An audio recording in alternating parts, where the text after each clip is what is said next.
안녕하십니까, 변화국어입니다. 오늘은 2025학년도 수능특강문학 갈래복합 작품 6번째 작품인 낙지가 그리고 청산행, 서울사람들 이렇게 세 작품 공부해 보도록 할 건데요. 이의 오토네요. 이의 낙지가라고 하는 작품은 우리 고전 시가고요. 그리고 이기철의 청산행은 현대시, 그리고 최일남의 작품 서울사람들은 현대 소설로 이렇게 다양한 갈래들을 서로 비교할 수 있어야 되는데 공통적인 주제가 있습니다. 거부하려는 대상이 있고요. 동경하려는 대상이 있습니다. 특히나 앞에 두 작품들은요, 속세와 자연을 비교하고 대조를 하기 때문에 그런 부분을 초점 맞추면서 본문 들어가 보도록 하겠습니다. 자, 낙지가라고 하는 작품은요, 즐거울 낙, 그리고 뜻 지자 써서 자신의 뜻을 즐겁게 논다라고 하는 의미의 작품입니다. 같이 보도록 하겠습니다. 여파의 정을 품고 그 근원을 생각해보니 연못의 잔물결은 맑고 깨끗이 흘러가고요. 오래된 우물에 그친 물은 다면이 고여 있습니다. 라고 얘기합니다. 우선 그 여파의 정을 품는다라고 얘기하고 그 근원을 생각해본다라고 얘기하니까 그 정을 품고 계속 곱씹으면서 생각하는 거예요. 자, 근데 맑고 깨끗이 흘러가는 연못의 잔물결은 긍정적일까요? 부정적일까요? 서술어와 이 수식어를 봤더니 네, 연못의 잔물결은요, 긍정적으로 인식하는 대상이 되겠죠. 맑고 깨끗이 흘러간다라고 얘기했으니까요. 또 오래된 우물에 그친 물이라고 얘기하는 건 다면이 이 잔잔히 고여있다라고 얘기하는 거니까 이 두 대상 자체는요, 그 자연을 상징한다라고 볼 수가 있겠습니다. 자연을 상징하는 대상이에요. 그런데 짧은 담에 의지하여 고해를 바라보니까 그 씁쓸할 고자의 바다의 자예요. 바로 속세를 의미합니다. 그 속세를 바라보니까요, 욕심의 거센 물결이 하늘에 쳐서 넘치고요. 그리고 탐욕의 샘물이 세차게 일어난다라고 얘기했으니까 여기는 굉장히 역동적인 그런 속세의 이미지가 되겠습니다. 그래서 자연을 상징하는 이 잔물결과 그친 물은 굉장히 고요하고 잔잔하다, 정적이다 라고 볼 수가 있겠으면 이 속세의 이미지는 굉장히 역동적이면서 고요한과는 거리가 멀다라고 인식해 주시면 되겠습니다. 계속 가볼게요. 흐르는 모양이 막힘이 없고 기운차니 나를 알이 누구인가 라고 얘기합니다. 자, 그러니까 나는 평생을 살아도 100년이 못 되는데 공명이 무엇이라고 일생을 골몰할까 라고 얘기해요. 우리 부귀공명 고전시가에서 굉장히 많이 봤잖아요. 우리 이때의 공명은 역시나 속세를 의미하겠습니다.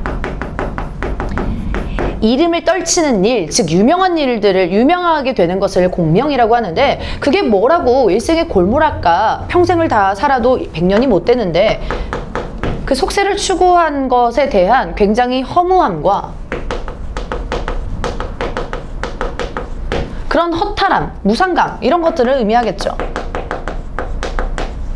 계속 낮은 벼슬을 두루 거치고 부귀에 늙어서도 우선 계속 속세와 관련된 얘기 나옵니다. 낮은 벼슬, 그리고 부귀 공명할 때의 부귀에 늙어서도 남가의 한 꿈이라 황량이 덜 익었네 라고 얘기합니다. 우선 남가일목이라고 하는 사자성어에서 나온 짧은 꿈인데요, 덧없음, 그러니까 한순간의 덧없음을 의미합니다. 역시나 황량몽이라고 하는 이런 구절, 두 가지의 시어는요, 바로 인생의 덧없음, 무상감을 뜻합니다. 그래서 속세와 관련된 이런 벼슬, 부귀, 공명 같은 경우는 하나 그냥 흩날리는 덧없음 무상감을 얘기하고 있습니다. 나는 내 뜻대로 평생을 다 즐긴다라고 하는 구절 별표 쳐주시고요. 중요하죠. 왜요? 제목의 의미이기 때문에. 제목의 의미, 바로 낙지가입니다. 먹는 낙지 아니고요. 지자가 뜻이에요, 뜻. 평생을 다 즐긴다가 낙자죠. 즐거울 낙자예요. 그래서 낙지가인데요, 내 뜻이 뭐다? 자연을 추구하는 뜻이겠죠. 그래서 뜻은 속세를 거부하고요, 자연 친화의 삶을 내가 다 즐긴다라는 작품이겠습니다. 어려운 작품 아니에요. 그죠? 속설을 거부하고 자연을 친화하게 여기는 작품입니다. 천지에 넉넉하게 논일고 강산에 누우니까, 그래서 천지에 논일고 강산에 눕는다는 굉장히 유유자적한 태도죠. 그쵸? 천지, 강산 역시 자연이기 때문에 자연 친화도 적어줄게요. 계속 가보겠습니다. 사시사철 할 때 사계절이요. 내 즐김이 어느 때 없을련가 자연에서 산다면 이라는 거죠. 자, 그래서 사시 사계절에 내 즐김,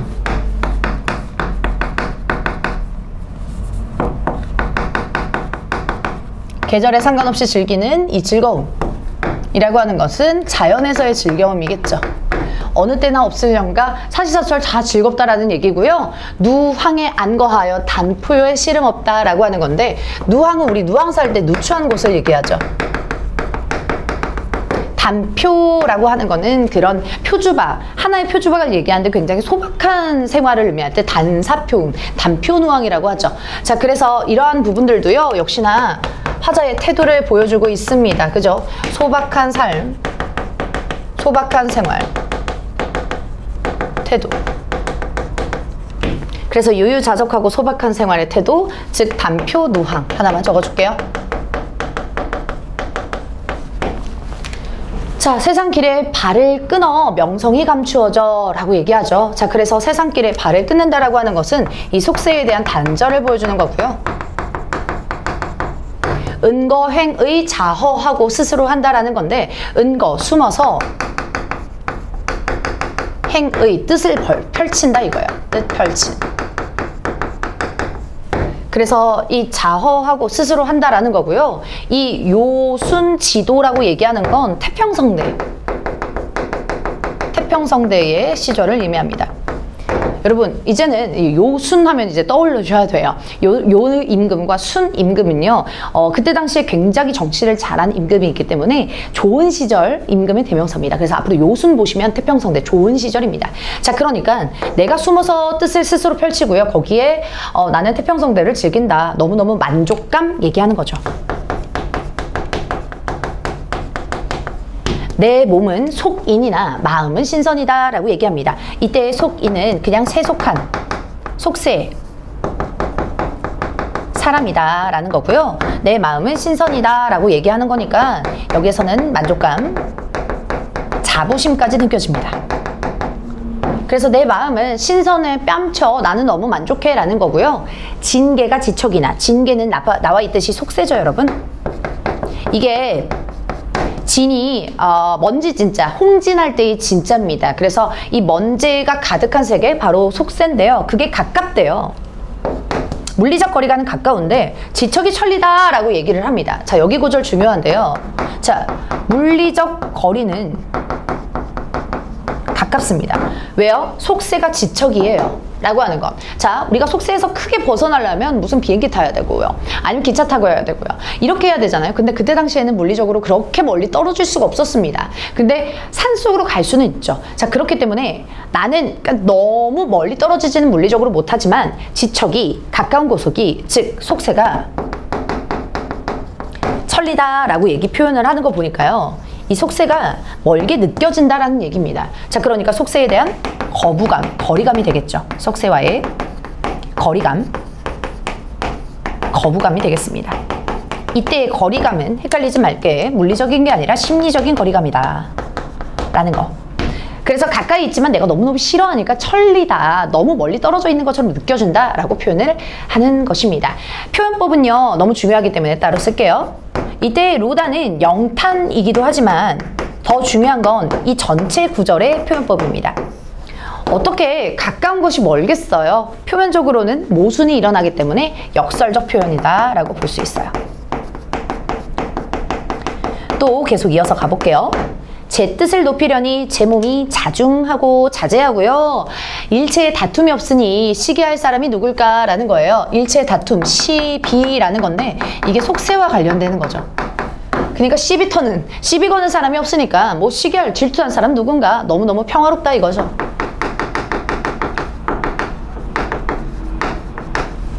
뜬구름 10이 없고 옳고 그름 없고 날아다닌 새가 한가하다라고 얘기하죠. 자, 그러니까 여기서 자연물, 긍정적으로 인식하는 자연물까지 나옵니다.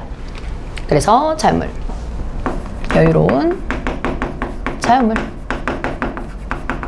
계속 가볼게요. 남은 생이 얼마라고 이 안이 즐거운가? 라고 해서 이 남은 생이 얼마인지 너무너무 즐겁다. 만족감, 자부심 느낍니다. 역시나. 그래서 뜻을 자신이 지니고 있는 뜻이 뭐예요? 자연 진화 뜻을 즐기는 노래가 되겠습니다. 자, 표현법이 너무너무 많이 나와서 제가 따로 이 표현법이 제일 많이 나왔는데 어떤 표현법이에요? 여기 종결음이 보시면 서리법이죠, 여러분. 서리법을 통해서 자신의 의도, 또 영탄적 어조를 통해서 자신의 의도를 드러내는 거, 표현법도 여러분 종결어미를 통해서 확인만 해주시면 되겠습니다. 어렵지 않죠? 의문형 어미, 진짜로 물어보는 것 아니기 때문에 서리법이라고 따로 정리해 주시면 되겠습니다. 네, 뒤로 가볼게요. 나작품 가보겠습니다. 청산행인데요. 이름부터 청산, 우리 청산별곡 했을 때 그 청산의 이미지랑 흡사합니다. 우리 청산이라고 하면 푸른 산인데요. 자연을 상징하겠죠, 여러분. 그래서 그 자연으로 들어가고 싶은 화자의 태도 역시나 속세랑 자연의 이미지 비교해 보도록 하겠습니다. 손 흔들고 떠날 길은 떠나갈 미련은 없다라고 얘기하죠. 자, 그러니까 이 떠나갈 미련은 없다라고 얘기하는 이 속세에서 떠나갈 미련은 없다라고 하는 이 속세에서 떠나는 화자의 얘기 들어보겠습니다. 며칠째 청산에 와 발을 푼다라고 얘기했는데요. 여기서 또 중요한 건 청산이죠. 네모칸 치고 별표, 이 자연이죠. 그래서 발을 푼다 라는 의미는요, 역시나 비유적인 표현이고요. 어떤 비유적인 표현이냐? 발을 핀다, 이 속세를 벗어나서 정착하는 부분들을 얘기하죠. 속세, 벗어나 자연에 정착했다라는 표현인 거죠. 흐리던 산길이 잘 보인다라고 얘기합니다. 그래서 여기에서는 역시나 산길, 자연을 의미하겠고요. 상수리 열매를 주우며 인가를 내려다보고 쓰다둔 편지 구절 버린 칫솔을 갑자기 생각한대요. 자, 이제 화자에 있는 공간은 여기입니다. 그런데 상수리 열매를 주우면서 내려다보고 생각하는 것은 속세와 관련이 없는데요. 자연과 관련이 없는데요. 속세를 떠올리고 있죠. 그 속세에 상징하는 거요. 표시 좀 할게요. 인가, 사람이 사는 공간. 그리고 쓰다둔 편지 구절, 그리고 버린 칫솔, 이런 것들을 생각하는데 이건 다 속세와 관련이 있다라고 볼 수가 있어요.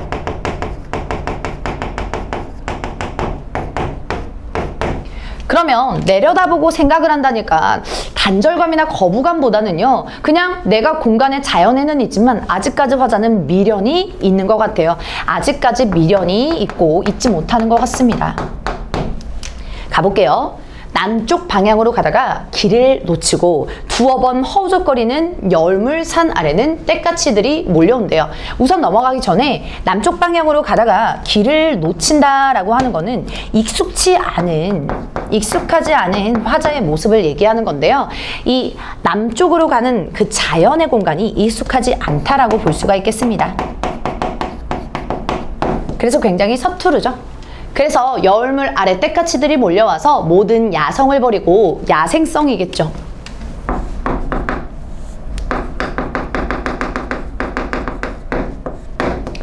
들 가운데 순결해진다라는 거예요. 이 순결해진다라고 하는 거는요, 이 야생성을 버리고 진정을 한다라고 이해를 해주시면 되겠죠. 뭐 순결해진다는 정화라는 표현도 많이 나오고요. 진정을 해준다 라고 이해해 주시면 되겠습니다. 자, 그래서 익숙하진 않지만 조금 허우적거리면서 진정을 하고 깨끗해지려는 시도를 하고 있다라고 이해해 주시면 되겠습니다. 길을 가다가 자주 뒤를 돌아보게 하는 30번 다져두고 30번 포기했던 관습들이라고 얘기하는데, 우리 관습들은 바꾸면 습관들이죠. 자, 그러니까 여기에선 자꾸 뒤를 돌아보게 하고요. 그리고 포기했다라고 얘기합니다. 자, 그래서 뒤를 보게 하는 이 미련의 태도와 그리고 이 30번 마음을 다져주고 그런 것들을 포기했던 습관들이라고 얘기했으니까요. 여기에서는 이 자연에서 귀의하려고, 자연을 돌아가려고 시도는 했지만 굉장히 많은 포기가 있었다라는 사실을 볼 수가 있겠죠. 과거에 자연에 귀의하려고 하지만 그런데 실패를 굉장히 많이 했다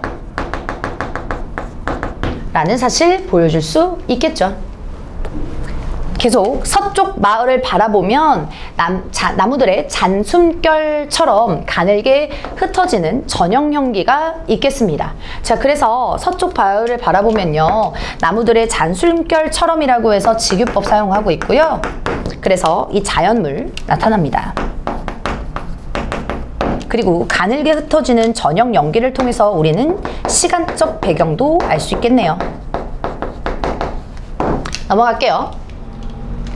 한 가정의 고민의 양식으로 피어오르고, 근데 뭐가 피어오르냐라는 겁니다. 뭐가 피어오른다. 앞에 맥락하고 이어지면 저녁 연기가 피어오를 수도 있고요. 그죠? 그래서 이 한 가정의 고민의 양식이라고 했던 거는 첫 번째, 위에 나오는 저녁 연기로 볼 수도 있겠고요.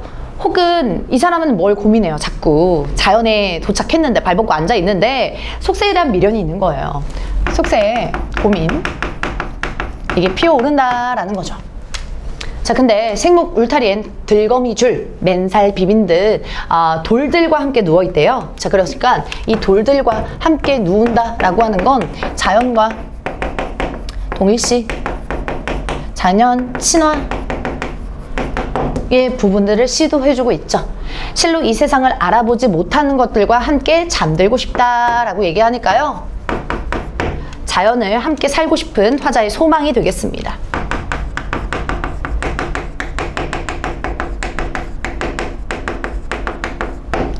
어떤 소망이요? 속세를 벗어나서 자연을 동경하고 자연을 친화하고 싶은 우리 화자의 태도를 보여주고 있습니다. 동그라미 친 부분, 맨살 비비는 돌들과 함께 누워있다라고 하는 건 의인법도 되겠고요, 화류법도 되겠습니다. 그쵸? 자, 그러니까 이러한 자연 친화의 태도를 우리 청산행을 통해서 보여주고 있는데요. 이 청산이라고 하는 자연의 공간은 바로 동경의 대상이 되겠고요. 그리고 이것과 대조되는 바로 속세는요, 우리 낙지과와 마찬가지로 탈피의 공간이 되겠습니다. 그래서 청산으로 가는 이 이기철의 현대시, 자연과 속세가 대조된다라고 이해해 주시면 될 것 같습니다. 자, 그 다음 작품, 다작품 넘어갈게요. 서울 사람들이라고 하는 현대 소설 작품인데요. 굉장히 재밌어요. 서울 사람들이 그러니까 진짜 고향이 서울이 아닌 사람들이 이 시골을 그리워하면서 친구끼리 여행 계획을 잡는, 그리고 여행을 떠나는 그런 작품입니다. 한번 같이 보도록 하겠습니다. 자, 판이 어느 정도 식어간다 싶을 무렵인데, 노는 이야기 판이요. TV 상회를 하는 최진철 인물 체크 좀 할게요. 불쑥 밑도 끝도 없이 한마디를 합니다. 언제 날을 잡아서 우리끼리 여행이나 한번 갔다 오면 어떨까? 여행을 제의합니다.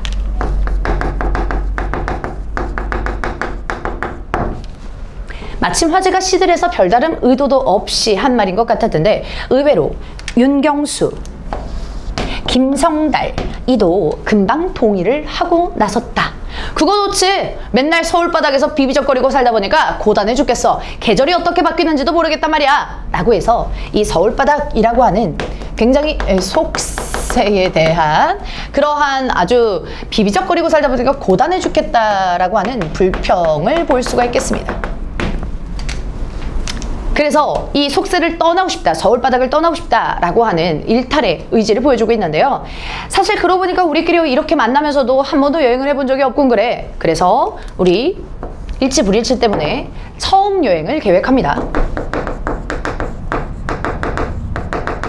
한 번도 과거에 떠나본 적이 없어요. 지금쯤 시골은 좋을 거야. 추수도 끝났겠다. 뜨뜻한 아랫목에 지지고 앉아서 동동주라도 한 잔 마시면 그 기분 서울 사람들은 모를걸. 이렇게 얘기를 합니다. 자, 그러니까 지금쯤 시골은 좋을 거다. 이 기분 마시면 너무 좋다.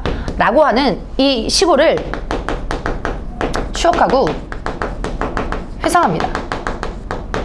자, 그리고 서울 사람들은 모를 거다 라고 하는 구분을 해주죠. 그래서 이 서울 사람들과 구분을 하고 짓는다는 건 이 동그라미 친 최진철, 윤경수, 김성달 이 사람들은요 본투비 즉 서울 사람이 아니다라는 것을 인식할 수 있겠죠. 고향이 서울이 아니에요. 원래 시골 사람들이거든요. 자, 그래서 이 최진철이나 윤경수, 김성달 이런 사람들 한 번만 명시 좀 해보도록 할게요. 최진철, 윤경수, 그리고 김성달 맞죠? 네, 이름이 너무 많아서. 그리고 여기에 서술자 뒤에 나가 나옵니다. 이 나는 모든 인물이 서울 고향이 서울이 아니고요.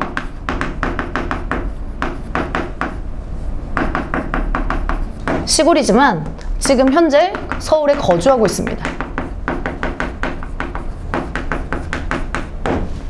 그래서 그 고향의 이미지를 떠올리고 있죠. 얘기의 방향이 좀 엉뚱하다 싶었지만 나 자신도 그것이 굳이 싫은 것은 아니었대요. 자, 그러니까 나의 속마음 내면 나오죠. 가능하다면 언젠가 그런 기회를 만들어 보자고 말했대요. 그러니까 나의 내면 나옵니다. 그랬는데 최진철이는 이런 일은 기왕 얘기 나왔을 때 아주 결정을 보고 말아야지 차일피일하다가는 흐지부지 되고 많은 법이라고 우습게 다그치는 바람에 오늘의 모임까지 발전하고 만든 것이다. 그래서 굉장히 추진력이 좋죠. 그날 밤 내친 걸음에 날짜까지 정해놓고 나머지 몇 가지 원칙을 세웠대요. 몇 가지 원칙. 우선 목적지를 미리 정하지 말고 어느 날 어느 시간 어느 시 버스 터미널에 모여서 가장 멀리 가는 버스를 집어 타고 갈 것. 그래서 목적지 미리 정하지 않아요. 그리고 이 어느 날 버스 터미널에 모여서 가장 멀리 가는 버스를 집어 탑니다. 번호만 달아줄게요. 또 짐은 일체 갖지 말고 되도록 빈몸으로 갈 것은 이었다 등이었는데 그것은 이번 우리의 여행이 도시의 문명이나 잡담 등을 피해서 다만 며칠이라도 깊숙이 자연의 품에 안기러 가는 것이므로 우리가 일상생활에서 쓰던 잡동사니들을 끌고 가지 말자는 의도에서였다라는 얘기죠. 그래서 원칙의 의도 나오죠. 원칙 설정의 의도를 설명해주고 있습니다. 우선 그 원칙에서 보여지는 부분들은요, 도시의 문명이나 시끄러운 이런 잡담 등을 피해서 자연의 품에 안기러 가는 것이다. 그래서 잡동사니들을 끌고 가지 말자라고 하는 도시 문명에 대한 거부감을 보여줍니다.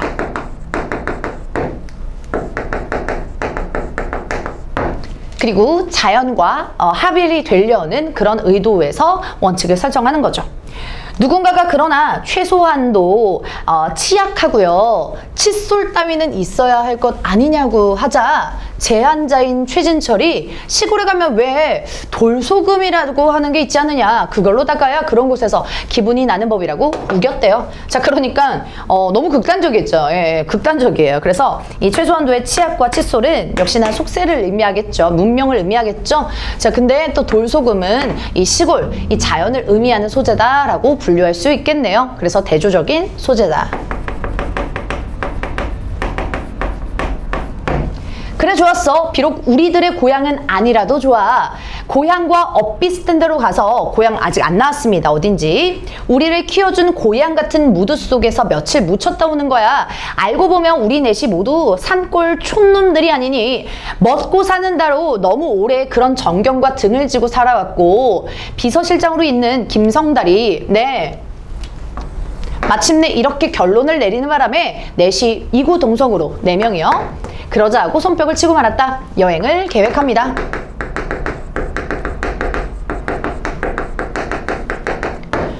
그래서 자신들의 처지 뭐예요? 우리들의 고향이 아니라도 좋다. 그래서 고향과 엇비슷한 데로 가가지고요. 고향 같은 무드송에서 며칠 동안 있고 오는 것이다 라고 하는 게 목적이죠. 그래서 문명에서 벗어나서 약간 자연에서 힐링하는 거예요. 요즘도 촌캉스 유행이더라고요. 그죠? 그래서 저도 한 번도 안 가봤는데 이 촌캉스라고 하는 게 뭐 요즘에 띠띠빵빵 지구 오락실에서도 그렇고 이렇게 자연에서 힐링하는 것을 이제 추진하고 계획하는 거죠. 그리고 이 사람들이 서울 깍쟁이도 아니고 본특이 우리 시골에서 살았던 사람들로서 그런 정경, 무드가 너무너무 그리운가 봐요. 자, 그래서 먹고 사는 나라고 너무 정경하고 등을 지고 살아왔다라고 해서 여행 계획을 추진합니다. 가볼게요. 서울로 오는 버스송에서 중략 부분은 여행 중이었습니다. 이제는 여행을 끝난 마침이에요. 서울로 오는 버스 속에서 우리는 너무 말이 없었다. 자, 왜 얘기가 안 할까요? 그까지 3박 4일을 제대로 채우지도 못하고 하루를 앞당겨 온다 하는 것보다 또 달라진 환경 속에서 다만 며칠을 견뎌 내지 못하고 도망하듯 그 말을 떠나온 데 대한 부끄러움 같은 것인지도 몰랐다 이거예요. 부끄러움, 네모칸 별표 쳐줄게요. 그러니까 이 네 사람은 나와 있죠. 앞당겨 온다 든가 라고 하는 기한을 채우지 못했어요. 즉 조기 귀환을 하죠. 막상 시골에 가니까 이때 당시가 60년대, 70년대, 80년대거든요, 여러분. 그래서 60년대, 70년대로 추정하는데 이때 도시화 산업화가 너무 많이 니까 이제 시골까지도 굉장히 미친 거예요. 근데 이 사람들의 가장 큰 단점은 뭐냐면 서울에서 너무너무 익숙해진 거죠. 우리도 왜 시골 하루 정도는 너무너무 좋지만 도시에서 사는 사람들은요, 뭐요?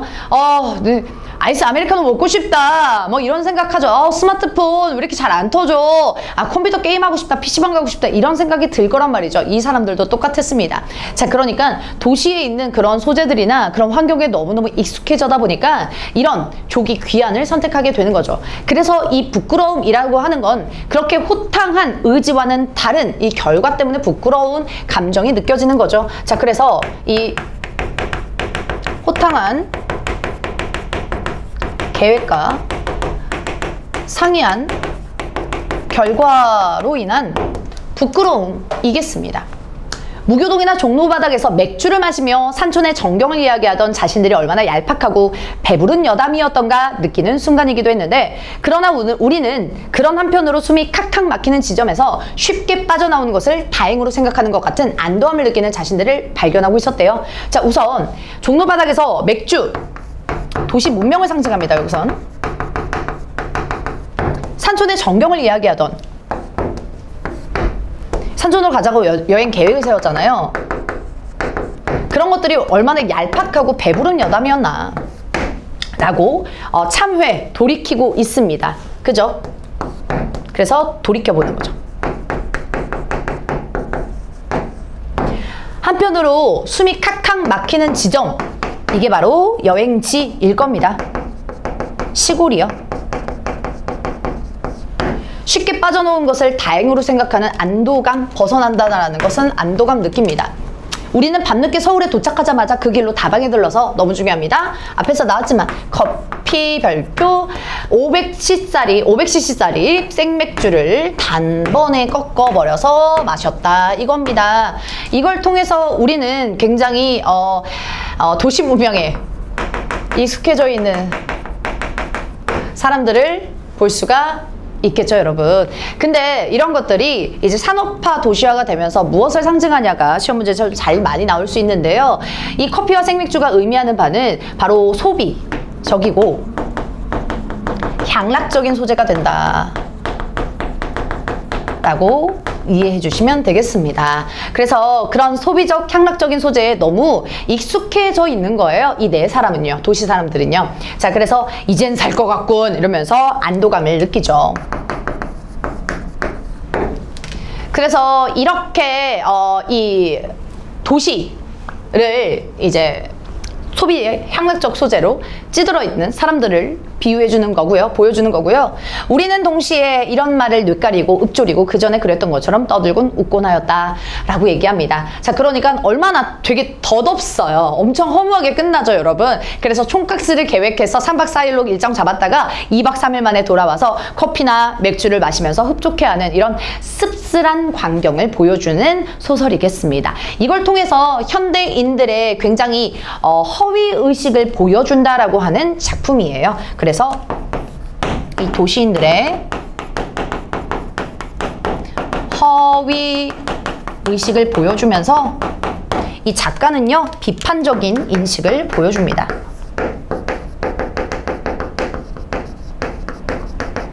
이 사람들 어이없죠? 이러면서 작가는 보여주고 있는 겁니다. 계속 가볼게요. 정리해보고 마무리하도록 하겠습니다. 맨 처음에 낙지가는요, 자연에 묻혀 사는 즐거움을 표방하는 은일가사 작품이고요. 작가가 1523년 전후인 42세 무렵에 14년간 귀양살이에서 풀려나 서울로 돌아오지 않고 전남 담양에 응거하면서 지은 거고요. 화자는 세속적인 욕망을 초탈한 내면의식, 그리고 속세를 버리고 자연에 은거하여서 신성과 같은 정신적 자유를 누리고 싶은 소망들을 드러내면서 안빈낙도, 그리고 한가롭게 지나는 삶의 자세를 노래하고 있는 작품이었습니다. 자, 그래서 은일가사라고 하는 고전 시가라는 것 기억하시면서 안빈낙도, 단표누왕, 사자성어도 기억하시면 좋겠습니다. 또 나의 청산행 작품은요, 속세를 떠나서 청산에 들어온 화자가 점점 청산에 동화되어가는 과정입니다. 그래서 마지막 부분에 졸들과 함께 눕고 싶다, 뭐 이런 얘기 하죠. 자, 그 다음에 속세를 떠나온 이후에 자신이 버린 속세의 가치에 미련이 없다 라고도 하면서 말은 첫 번째 회에서 그랬죠. 근데 자꾸 뒤돌아봐요. 실제로는 완전히 미련을 버리지 못하고 속세의 삶의 모습을 반추 돌아본다 이거예요. 번잡한 심정을 느끼곤 합니다. 하지만 결국 화자는 속세의 고뇌와 갈등을 떨쳐버리고 자연과 동화되는 삶을 살고 싶다는 소망을 드러내면서 마무리하는 작품이었습니다. 자, 그래서 속세와 자연을 대조하는 작품이었고요. 마지막 우리 최일남의 작품 서울 사람들은요, 이 작품은 문명화된 사회에 편입되어 있어서 도시에 생활하고 있는 도시인의 허위의식을 개성적, 사실적 배경인물과 통해서 표현하고 있다. 작가는 이 사람들을 비판하고자 쓴 거예요. 알겠죠, 여러분? 네. 작품에 등장하는 나와 친구들은 모두 시골 출신으로요. 서울이라는 도시에 정착해서 각박한 삶을 살아가면서 시골에 대한 막연한 동경을 가지고 있는 인물들이에요. 그런데 그들은 각박한 도시 생활에서 벗어나서 마음의 안식과 즐거움을 누리고자 여행을 떠나게 되는데, 그런데 생각과 다른 이 시골의 모습에 또 익숙해져 버린 도시 생활 습관을 그리워하면서 개혁보다 일지상경하게 되죠. 이러한 여행의 경험은 마음의 고향마저 상실하게 된 도시인들의 비극적 현실을 드러냅니다. 자, 그러니까 마음의 고향은 시골이었어요. 우리 시골 사람들이니까 시골에 가면 너무너무 좋을 거야 라고 인식을 했는데, 막상 갔더니 황폐화되고 좀 도시화 산업화 때문에 여파로 인해서 옛날에 그런 산골의 이미지가 아니었던 거죠. 그리고 도시로에 너무 오래 살아서 익숙해져 버려가지고 문명을 이제 기억을 하는 이런 도시인들의 비극적 현실을 부려냅니다. 도시의 생활 습관에 젖어 있으면서도 고향을 너무, 시골을 막연히 아름답고 여유로운 공간으로 동경하지만 정작 그곳의 생활에 며칠도 견디지 못해서 도시인들의 허위의식을 기여하고 있다라고 하는 게 이 작품입니다. 참고로 이 서울 사람들의 시점은요, 1인칭 관찰자 시점이에요. 그래서 나의 내면으로 중심을 전개한다기보다는 나의 내면과 동시에 이 세 사람의 인물도 공평하게 전달해서 이 네 명의 등장인물을 동등하게 도시인으로 설정했다라는 것을 주목할 필요가 있겠습니다. 그래서 문명화된 사회의 각박함, 그리고 도시인들의 허위의식, 그래서 나중에는 맥주랑 커피를 마시면서 이 시골을 동경했던, 이런 총캉스를 동경했던 이 도시인들의 씁쓸함을 보게 되었는데요. 자, 오늘 배운 이 세 작품 모두 다 자연을 동경하고, 그리고 도시, 그리고 속세를 멀리하는 이 인물들과 그리고 화자의 태도를 지켜보았습니다. 세 작품 모두 다 정리 잘 해주시고요. 저는 다음 강의에서 만나보도록 하겠습니다. 오늘 강의 여기까지입니다. 고맙습니다.